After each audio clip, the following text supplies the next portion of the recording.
Support করবেন, আমার জন্য দোয়া করবেন। আমি আপনাদের মৌচাকের কাছে যাচ্ছি। এই যে সামনে একটা গাছ দেখা যাচ্ছে, এই গাছে মৌচাক থাকে। এখন আমি এই চাক থেকে মধু সংগ্রহ করব।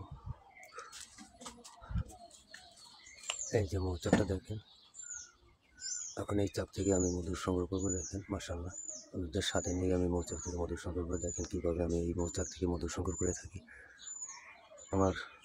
আমি গ্রামাঞ্চলে গ্রামের মধ্যে চলে এসেছি।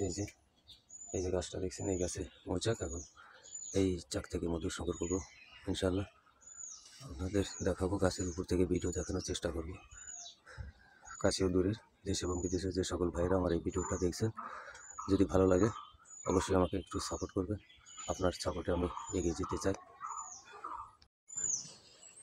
এই যে দেখেন, আমি গাছের উপর থেকে মৌচাকটা দেখানোর চেষ্টা করতেছি।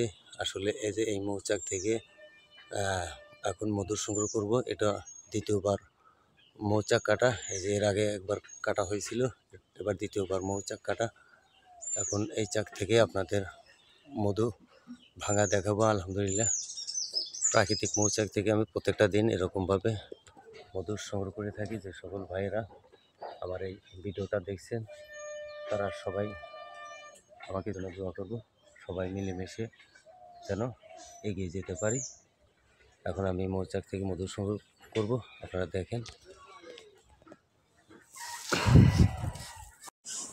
আমি এই যে মৌচাকের উপর থেকে ভিডিওটা দেখানোর চেষ্টা করতেছি।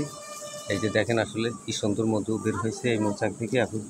এখন আমি এই মৌচাক থেকে মধু সংগ্রহ করব। আসলে আপনাদের মধু বের করাটা দেখানো সম্ভব হচ্ছে না, তারপরেও মধু কাটাটা দেখাতে পারতেছি না, কারণ যে আমি একাই ভিডিওটা করছি, আমার একাই দেখাতে হচ্ছে। যাই হোক, যারা এরকম মধু খেতে চান তারা যোগাযোগ করতে পারেন, ইনশাল্লাহ 100% পিওর মধু পাবেন। এই যে দেখেন, এই যে আমাকেও দেখেন, আমি মৌচাকের উপরে উঠে ভিডিওটা দেখাতেছি।